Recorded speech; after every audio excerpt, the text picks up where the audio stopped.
Good morning students, welcome to Gangotri Group of School.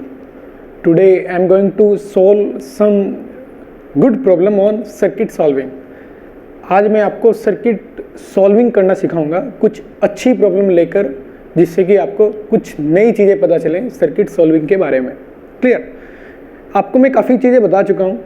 जब कभी भी आप सर्किट सॉल्व करना चाहें, मतलब एक सर्किट है, कॉम्प्लेक्स स्ट्रक्चर आपको दिया हुआ है कोई, और एक बैटरी उससे अटैच किया हुआ है, एक बैटरी, समझे ना, एक बैटरी उससे अटैच किया हुआ है, तो सबसे पहला स्टेप जो आता है, आप उस बैटरी के अक्रॉस इक्विवेलेंट कैपेसिटेंस जो फील होता है वो कैलकुलेट करोगे।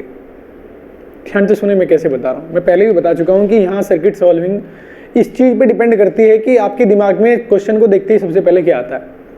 तो मैं एक प्रोसीजर बता देता हूँ, स्टैंडर्ड प्रोसीजर क्या होता है कि जैसे मेरे को किसी ने सर्किट दिया, मुझे दिखाई देता है कि उसमें एक बैटरी है, सर्किट में एक बैटरी है, सिर्फ एक बैटरी, और कॉम्प्लेक्स स्ट्रक्चर है कैपेसिटर्स की और रेजिस्टेंस की। इलेक्ट्रिसिटी में रेजिस्टेंस वर्ड यूज़ करूंगा मैं, यहाँ कैपेसिटर वर्ड यूज़ कर रहा हूँ। तो कैपेसिटर्स का एक कॉम्प्लेक्स सर्किट है और एक बैटरी लगी हुई है। तो इसको स्टार्ट कैसे सॉल्व करोगे? आप सॉल्व करना कैसे स्टार्ट करोगे? बैटरी के अक्रॉस आप इक्विवेलेंट कैपेसिटेंस निकालेंगे, समझे। अब इक्विवेलेंट कैपेसिटेंस निकालते ही आपको बैटरी से निकलने वाला चार्ज आ जाएगा, क्योंकि बैटरी को जो कैपेसिटेंस फील हो रहा है सी इक्विवेलेंट, और अगर बैटरी का ईएमएफ V है तो आप चार्ज बता सकते हो C इंटू वी। तो बैटरी से निकलने वाला चार्ज आ जाएगा, और उसके बाद आप जो भी उस चार्ज के रास्ते में अलग अलग ब्रांचेज आएंगी, अकॉर्डिंगली उसको डिवाइड कर दोगे ब्रांचेज में। ये सबसे पहला स्टेप होता है। अगर एक से ज़्यादा बैटरी है तो आपको किरचॉफ लॉ लगाना पड़ेगा या पॉइंट पोटेंशियल टेक्निक। पहले पॉइंट पोटेंशियल टेक्निक लगाने की आप कोशिश करेंगे अगर एक से ज़्यादा बैटरी है, समझे, 2 या 3 बैटरी हैं तो पहले पॉइंट पोटेंशियल टेक्निक लगाने की कोशिश करेंगे। अगर वो वर्क नहीं करती है तो आप किरचॉफ लॉ लगाने की कोशिश करेंगे। ये तरीका होता है, समझे। अब यहाँ देखिए, एक क्वेश्चन मैंने आपको दिया है, सर्किट सॉल्विंग करना ही मैं आज आपको सिखाऊंगा, और भी अच्छे अच्छे क्वेश्चन इसमें लिए जाएंगे। ये एक सर्किट दिया हुआ है, ज़्यादा कॉम्प्लेक्स नहीं है, आसान सर्किट है, लेकिन इसमें मैं थोड़ा चेंज करूँगा, थोड़ी नई बातें इसमें इन्वॉल्व की जाएंगी।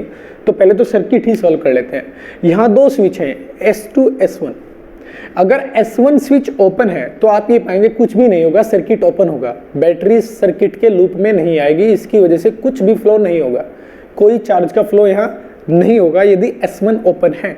तो मैं यदि S1 को क्लोज कर देता हूँ, देखें, इस S1 को मैंने क्लोज कर दिया, S1 को क्लोज किया मैंने, और S2 अभी ओपन रखता हूँ, अभी S2 ओपन है।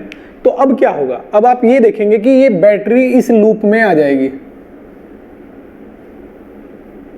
तो अब मैं कुछ जो मैंने अभी बताया, सबसे पहला स्टेप क्या, कि बैटरी के अक्रॉस फील होने वाला नेट कैपेसिटेंस कैलकुलेट कर लेंगे। तो बैटरी के अक्रॉस फील होने वाला नेट कैपेसिटेंस बोले तो ये कॉम्बिनेशन, ये दोनों किसमें पैरेलल, फिर उसके साथ ये सीरीज में। ये तो टूटा हुआ है, इस वायर का होने या न होने का कोई मतलब नहीं है जब तक ये टूटा हुआ है, समझे ना। यहाँ ये ओपन है, ये रास्ता टूटा हुआ है, यानी ये स्विच ओपन है, तो इस वायर का होने ना होने का कोई मतलब नहीं है। तो मेरे सामने जो लिखा हुआ है ये दोनों पैरेलल में, उनके साथ ये सीरीज में, तो इन दोनों का पैरेलल क्या आएगा 15, और 15 और 5 का सीरीज कॉम्बिनेशन आएगा ये 20, यानी 15/4। क्या आया? 15/4। इसको ऐसा कर लेता हूं मैं, जिससे कि फ्रैक्शन में ना आए, तो इसको कुछ 40 वोल्ट कर लेता हूं, 40 वोल्ट। क्लियर? तो अब देखो मैंने क्या किया, इन दोनों को पैरेलल जोड़ दिया, 15 आएगा, फिर 5 इसके साथ सीरीज में है, तो सीरीज वाला फॉर्मूला गया, यहां से क्या आया 15/4। 15/4 इक्विवेलेंट कैपेसिटेंस आएगा बैटरी के अक्रॉस, यानी बैटरी को क्या फील हो रहा है? बैटरी को फील हो रहा है 15/4 कैपेसिटेंस नेट। तो मैं ये बोलूंगा कि यदि यहां से चार्ज मुझे निकालना है कि इस बैटरी से कितना चार्ज निकल रहा है, तो कुछ इस प्रकार से देखो कि बैटरी को फील कितना हो रहा है, कैपेसिटर 15/4 फैरेड फील हो रहा है, ये कितना है 20 वोल्ट। तो इससे निकलने वाला चार्ज कितना आएगा? Q बराबर CV, C कितना है 15/4, V कितना है 40, तो कितना आएगा 150। तो यहाँ से निकलने वाला चार्ज आएगा 150, जो कि इस पर यहाँ पॉजिटिव में एक्यूमुलेट होगा और नेगेटिव में इधर एक्यूमुलेट होगा। मैं बोलूँगा कि बैटरी पे कितना है, कैपेसिटर पे कितना है 150। तो कुल मिला के मुझे अभी ये पता चल चुका है कि बैटरी को जो फील हो रहा है कैपेसिटेंस वो 15/4 है, और इस वजह से यहाँ से निकलने वाला चार्ज 150 कूलम है।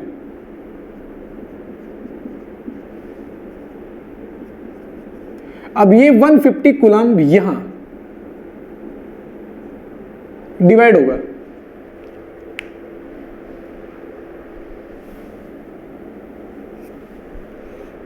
कुछ इसमें से ऊपर जाएगा और कुछ इसमें से नीचे जाएगा। ये 150 कूलम चार्ज है, कुछ इसमें से ऊपर जाएगा कुछ नीचे जाएगा।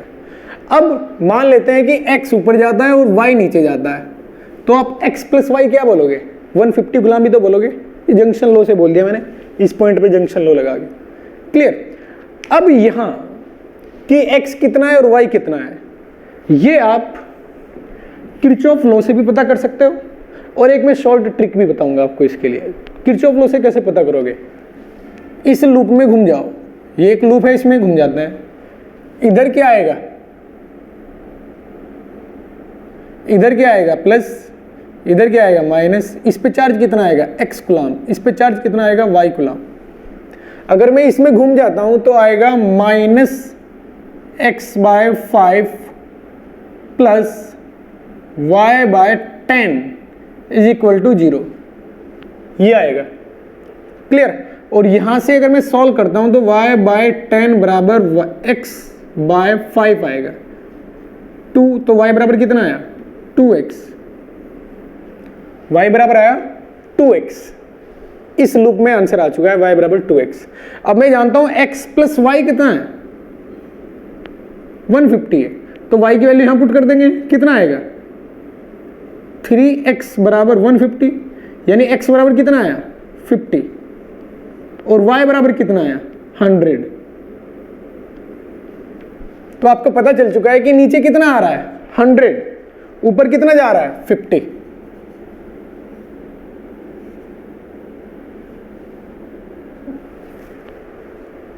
यहां जा रहा है 50 कूलम और यहां कितना जा रहा है 100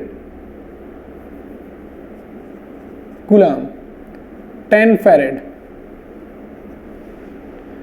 ये दोनों मिलके यहां फिर कितने जाएंगे, इधर तो जा नहीं सकता है चार्ज, रास्ता टूटा हुआ है, इधर जाएगा 150 कूलम दोबारा, फिर इस पे कंप्लीट 150 आएगा, ये पॉजिटिव यहाँ 150। अब ऐसे घूमकर फिर से बैटरी में जितना चार्ज निकला था उतना ही एंटर कर जाएगा। ये तरीका होगा सर्किट में चार्ज के फ्लो को दर्शाने का, समझे। इस तरीके से आप सर्किट को सॉल्व करोगे। अब यहां जो मैंने किरचॉफ लॉ, इस लूप में किरचॉफ लॉ अप्लाई करते हुए ये बताया कि एक्स वाई की वैल्यू कितनी आएगी, आप यहां डायरेक्टली बता सकते हो। एक आपको मैं फंडा बताऊंगा, देखो फंडा क्या है। जब कभी भी आपको दो ब्रांचेस में चार्ज को डिवाइड करना, एक चार्ज है ये Q, total charge Q total, इधर C1 इधर C2, अगर अब आपको इसको डिवाइड करना है ना कि ऊपर कितना जाएगा और नीचे कितना जाएगा, Q1 Q2, तो Q1 कैसे बताओगे आप, total charge into C1 upon C1 plus C2, total charge into C2 upon C1 plus C2। Direct आप ऐसे लिख दो, आंसर आ जाएगा। क्योंकि मैंने ऐसा क्यों लिखा, ये एक्चुअल में जो पीछे किरचॉफ लॉ यूज करके मैंने सॉल्व किया था उसी का रिजल्ट है ये। और डायरेक्टली मैं ऐसे भी बोल सकता हूं लॉजिकली कि चार्ज उस कैपेसिटर पे ज्यादा जाएगा जिसकी वैल्यू बड़ी है। Q बराबर CV होता है, Q बराबर CV, ये पैरेलल में है तो V तो कांस्टेंट है दोनों के लिए, तो मैं ये बोलूंगा Q is proportional to C, दोनों पैरेलल में है ना। तो यहां से जो चार्ज ऊपर नीचे जाएगा, अगर मैं उस पर कमेंट करना चाहता हूं तो मैं ये बोलूंगा कि Q बराबर होता है CV। अब V दोनों के लिए सेम है, पैरेलल में, तो किसी पर्टिकुलर कैपेसिटर में चार्ज का अमाउंट उस कैपेसिटर के कैपेसिटेंस के प्रोपोर्शनल होगा। क्लियर। तो यानी ऊपर जाने वाला चार्ज उतना बड़ा होगा अमाउंट में जितना बड़ा इसका कैपेसिटेंस है। अगर मैं रिलेटिव बात करता हूं कि ये 100 है और ये 50 है, तो टोटल चार्ज का 1/3 ऊपर जाएगा और 2/3 नीचे आएगा। इनका रेशियो देख लो, मतलब सेम रेशियो में मैंने दिए गए चार्ज को डिवाइड कर दिया। ये क्या है, 50 और 100, क्लियर। तो अगर मैं आने वाले चार्ज को सेम रेशियो में डिवाइड करना चाहता हूं तो कैसे करूंगा, ये इसका दोगुना है, 50 का ये दोगुना है, क्लियर। तो आने वाले चार्ज का 1/3 ऊपर जाएगा और 2/3 नीचे आएगा। मैंने सेम रेशियो में डिवाइड कर दिया।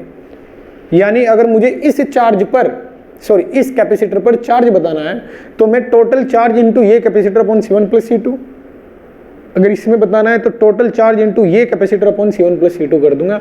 डायरेक्टली आपको क्या पता चल जाएगा, ऊपर वाले में और नीचे वाले में क्या पता चल जाएगा, चार्ज पता चल जाएगा। आपको किरचॉफ लॉ लगा के इक्वेशन सोल्व करने की जरूरत नहीं है, समझे, क्योंकि उसमें समय ज़्यादा लगता है। ये बहुत इंपॉर्टेंट चीज़ है जो मैंने बताई, इसको नोट कर लेना, ये जो मैंने बताई, समझे, बहुत इंपॉर्टेंट चीज़ है, समय बचाती है। अब इसके बाद ये हमने सॉल्व कर दिया। अब हर एक कैपेसिटर के अक्रॉस पोटेंशियल मुझे पता है, हर एक कैपेसिटर में चार्ज मुझे पता है। आपसे कोई पूछता है कि बताइए इसके अक्रॉस पोटेंशियल डिफरेंस कितना है, अगर मैं इनको नाम दे देता हूँ 5, 10 फैरेड, 5 फैरेड, इनको नाम दे देते हैं A, B, C, कैपेसिटर के नाम दे दिए मैंने, समझे। तो A के अक्रॉस पोटेंशियल डिफरेंस कितना है, आपसे पूछा जाएगा VA बताओ, तो Q/C, Q कितना है उस पर 50 बाय C 5, कितना आया 10 वोल्ट। ऐसे ही पॉइंट B पर आपसे यदि पूछा जाए कि पोटेंशियल डिफरेंस कितना है तो आप लिखोगे 100 क्या है चार्ज इस पे, समझे। Q बराबर CV होता है, तो V निकालना है तो Q/C, Q कितना है 100 गुलाम और इसका C कितना है 10, तो कितना आएगा 10 वोल्ट। देखो बराबर भी आ रहा है क्योंकि ये पैरेलल में है तो बराबर आना जरूरी है। अब बात करते हैं इसकी, इस पे कितना आएगा VC 150/5 30। सभी चार्जेस के अक्रॉस आप पोटेंशियल डिफरेंस कमेंट कर सकते हैं। अब इसके बाद जो मैंने बोला था कि इस क्वेश्चन में मैं थोड़ा चेंज करूंगा, वो चेंज क्या है, now after closing the switch S2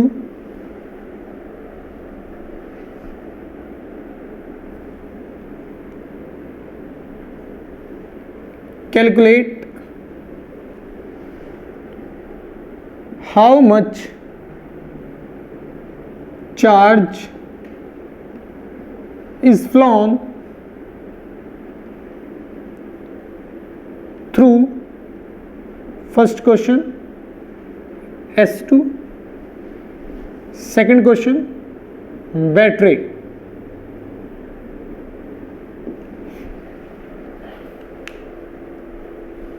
देखो अब ये सर्किट आपके सामने है, इसको सॉल्व कर दिया आपने, यानी S1 क्लोज कर दिया आपने। अब S1 क्लोज करने के बाद जैसे ही हर एक कैपेसिटर चार्ज हो जाएगा आपको बोला जाता है कि S2 क्लोज कर दीजिए, S2। अगर अब मैं S2 क्लोज करता हूं तो इस स्विच के रास्ते कितना चार्ज फ्लो हुआ और बैटरी में से S2 फ्लो बंद करने के बाद कितना चार्ज फ्लो हुआ, ये आपको बताना है। S2 क्लोज करना यानी S2 स्विच बंद करना, क्लोज करना एक एक्टिविटी है। उस एक्टिविटी की वजह से स्विच के थ्रू और बैटरी के थ्रू कितना चार्ज फ्लो होगा ये आपसे पूछा जा रहा है, ये क्वेश्चन है। कैसे सोल्व करेंगे, देखो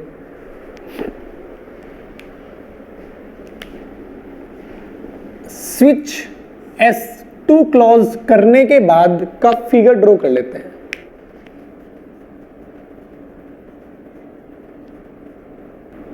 वो मैंने क्लोज कर दिया स्विच, 40 वोल्ट 5 फैरेड, 10 फैरेड और ये था 5 फैरेड। जैसे ही मैं ये स्विच S2 क्लोज करूंगा, यहां भी एक स्विच था S1, वो भी क्लोज है, दोनों क्लोज है। S2 क्लोज करते ही आप ये पाएंगे कि ये जो C कैपेसिटर था, C जो कैपेसिटर था A, B और C कैपेसिटर सर्किट से हट जाएगा, वो शॉर्ट हो जाएगा। सर इस कैपेसिटर के अक्रॉस अब पोटेंशियल डिफरेंस कभी जनरेट नहीं हो सकता है। यहां से जो भी चार्ज आएगा वो ऊपर से घूम के इधर आएगा, क्योंकि यहां इस कैपेसिटर वाले रास्ते में उसको प्रॉब्लम फील होगी, इंडक्शन करना पड़ेगा, तो रास्ते में हिंड्रेंस फील होगा, समझे, वो डायरेक्ट ऊपर से जाएगा। यानी ये कैपेसिटर के अक्रॉस कभी इलेक्ट्रिक फील्ड जनरेट नहीं हो सकता है। इन कैपेसिटर के प्लेट के बीच में जो स्पेस है, कभी भी इलेक्ट्रिक फील्ड जनरेट नहीं हो पाएगा, क्योंकि इलेक्ट्रिक फील्ड जनरेशन का मतलब क्या होगा, इन दोनों प्लेट के बीच पोटेंशियल डिफरेंस, और वो तो कभी जनरेट नहीं हो सकता है, क्योंकि दोनों प्लेट को मैंने किससे जोड़ दिया, एक कंडक्टिंग वायर से। इसका मतलब ये कैपेसिटर अब इस सर्किट में कभी भी एग्जिस्ट नहीं करेगा। दिखाई देगा आपको कि ये सर्किट में है, लेकिन इसका कोई रोल प्ले नहीं होगा, कभी भी इस पे चार्ज नहीं आएगा, समझे। इसके अक्रॉस पोटेंशियल डिफरेंस जनरेट हो ही नहीं सकता है।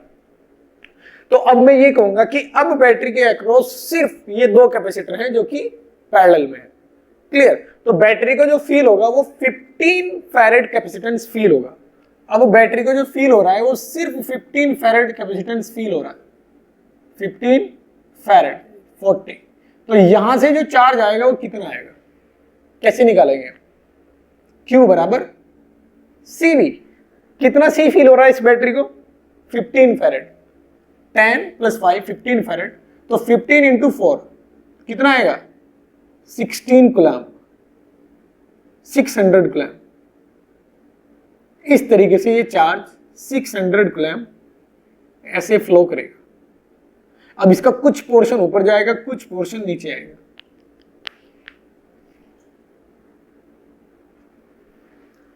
क्लियर। अब 1600 का कितना पोर्शन ऊपर जाएगा, कितना नीचे जाएगा, स्मार्ट मेथड से सॉल्व कर लेते हैं।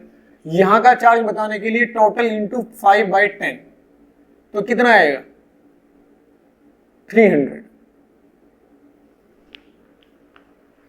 1/3 200 आएगा। देख लेते हैं, 600 × 5/15, तो ये आएगा 15 है, कितना है, हाँ 15 आएगा। 5 इंटू एडिशन करते हैं ना, तो 15 40 200 आएगा बच्चे। 200 कूलम ऊपर जाएगा, क्लियर, और 400 कूलम नीचे आएगा। 1/3 से ऊपर मल्टीप्लाई करेंगे तो क्या आ जाएगा, 200, क्लियर। 2/3 से मल्टीप्लाई करेंगे Q टोटल में, तो नीचे आएगा 400, क्लियर। तो अब मुझे ये पता चल चुका है कि इस कैपेसिटर पर कितना है और इस कैपेसिटर पर कितना चार्ज है फाइनल।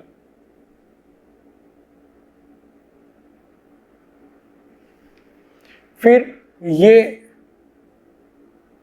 ऐसे जाएगा। अब इस पे तो चार्ज कुछ नहीं जाएगा, सारा का सारा चार्ज इधर से फ्लो होगा। 600 कूलम, दोबारा यहां 600 कूलम हो जाएगा और पूरा का पूरा चार्ज ऐसे आएगा। क्लियर। इस तरीके से आप इसको सॉल्व कर दोगे। अब इसमें ये 600 कूलम है, मुझे कुछ इस प्रकार से देखना होगा। मुझे बताना है कि स्विच S2 से फ्लो होने वाला चार्ज कितना है, तो मुझे स्विच S2 पर कंसंट्रेट करना होगा। मुझे ये बताइए कि ये जो पोर्शन है, ये पोर्शन, इस पर इनिशियल स्टेज ये है, S2 से बंद करने की पहले की सिचुएशन ये है, जब S2 क्लोज नहीं था तब की सिचुएशन ये है, और फाइनल सिचुएशन ये है। ये जो पोर्शन है, ये पोर्शन, इस पोर्शन पे टोटल चार्ज कितना है, ये पूरा कंडक्टिंग वायर है, कितना चार्ज है इस पे, देखो -50 कूलम यहां, -100 कूलम यहां, तो -50 कूलम और +50 कूलम यहां, तो इस पोर्शन पे टोटल इनिशियल चार्ज जो है वो 0 है। जब ये ओपन था, स्विच S2 ओपन था, तो ये जो मैंने यहाँ ये स्ट्रक्चर आपको दिखाई है, इस स्ट्रक्चर पर टोटल चार्ज कितना था? ये एक कंडक्टिंग पोर्शन है, एक वायर का कंडक्टिंग पोर्शन, तो यहाँ -50 -100 प्लस 150, तो टोटल चार्ज कितना हुआ? 0। -150 प्लस 150, तो टोटल चार्ज 0 होगा। यानी इनिशियल स्टेज में इस पोर्शन पे चार्ज कितना है? 0 है। इस स्टेज में देखो पोर्शन क्या है, ये सेम पोर्शन लेता हूं मैं, स्विच वाला। कौन सा? ये जो स्विच वाला पोर्शन था ना, वो ये पोर्शन। अब फाइनल स्टेट में इस पर, इस सेम पोर्शन पे चार्ज कितना है?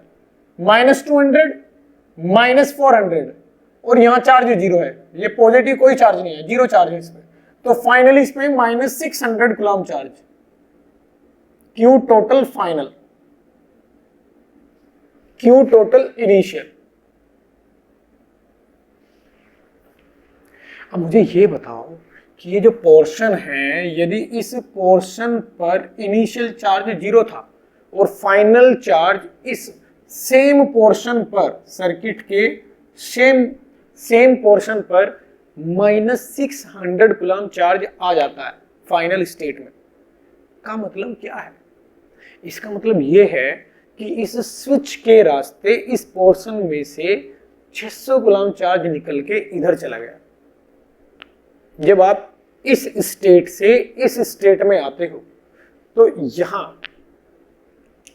स्विच के रास्ते 600 कूलम चार्ज इस डायरेक्शन में फ्लो कर जाता है। ये बोलना सही है, क्योंकि इस पोर्शन पर इनिशियल स्टेज ये थी, ये जो पोर्शन था, इस पोर्शन पर टोटल चार्ज 0 था। जैसे ही मैं S2 को बंद करता हूं, तो मुझे ये पता चलता है कि ये फिगर दिखाई देगी।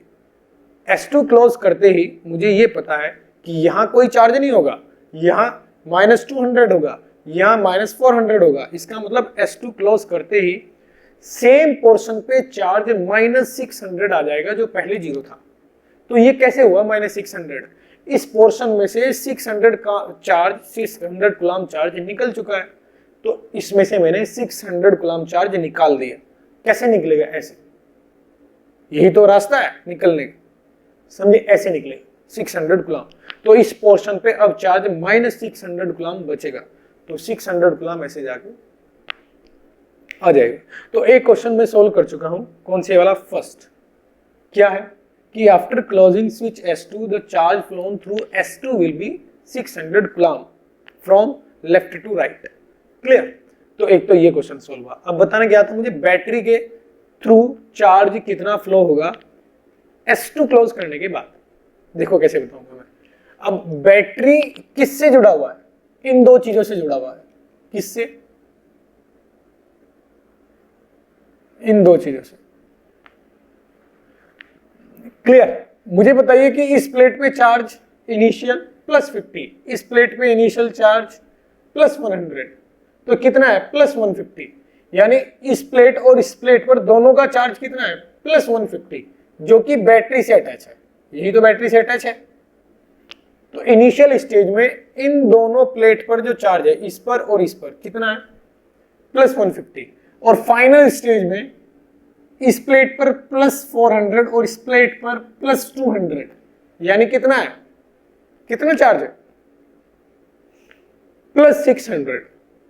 तो ये सेम पोर्शन को अगर मैं कंपेयर करता हूं इनिशियल और फाइनल स्टेट में, ये बैटरी से जुड़ा हुआ है, तो मुझे ये पता चला कि फाइनल स्टेट में इस पोर्शन पर, ये जो पोर्शन है फाइनल स्टेट में, इस पोर्शन पर जो चार्ज है वो +600 है, और इनिशियल स्टेज में सेम पोर्शन पर जो चार्ज है वो +150 कूलम है। समझे ना? 150 कूलम, 600 कूलम। तो चार्ज में जो इंक्रीमेंट हुआ फाइनल स्टेट में, वो इस रास्ते से ही आया होगा, क्योंकि यही रास्ता इससे अटैच है। कितना आया? 350। कितना आया? 600 फाइनल है, 150 इनिशियल है, तो मैं बोलूंगा 450 चार्ज आ चुका है। तभी तो 150 में 450 ऐड करूंगा 600 आएगा। यानी यहां से यहां आने के दौरान बैटरी से इस रास्ते से, क्योंकि यही रास्ता जुड़ा हुआ है, इस रास्ते से कितना चार्ज आया होगा 450 गुलाम। कितना 450। तो मैं ये कहूंगा कि इनिशियल से फाइनल स्टेट में बैटरी से जो चार्ज फ्लो होगा वो 450 गुलाम फ्लो। मतलब कोई सॉल्विंग नहीं है इसका कि कोई फॉर्मूला है। जो मैंने क्वेश्चन बाद में आपसे पूछा, पहले क्या था सॉल्विंग, फिर बाद में मैंने स्विच वाला जो क्वेश्चन आपसे पूछा, ये वाला क्वेश्चन, इसका कोई फॉर्मूला नहीं है, इसका तरीका है जो मैंने आपको बताने की कोशिश की। आप जरा ये देखो कि जो भी पोर्शन इनिशियल और फाइनल स्टेज के टोटल चार्ज, जो भी पोर्शन आपको दिया गया है, जैसे यहाँ S2 दिया गया था, तो उस पोर्शन को मैंने इनिशियल और फाइनल स्टेज में चार्जेस में कंपेयर करके देखा। तो फाइनल स्टेज में चार्ज और इनिशियल चार्ज में डिफरेंस था, तो उस डिफरेंस को मैं समझूंगा वो डिफरेंस कैसे आया। यहाँ S2 में ये पाथ टूटा हुआ था, इसमें इनिशियल 0 था और फाइनल -600 था। इसका मतलब इसमें से 600 कूलम चार्ज निकल चुका है स्विच के रास्ते। क्लियर? तो पहला ये समझ में आया मेरे को। अब अगर मैं इस पोर्शन को देखता हूं, ये पोर्शन, इसमें इनिशियल चार्ज +150 था, लेकिन इसमें फाइनल चार्ज जो आ चुका है, इस पोर्शन पे फाइनल चार्ज आ चुका है +600। +150 से +600 कैसे आया होगा? जो रास्ता इससे अटैच है, ये रास्ता इससे अटैच है, तो यहां से आया होगा। तो 150 गुलाम इस रास्ते के थ्रू आया, और ये रास्ता किससे जुड़ा हुआ है? बैटरी से।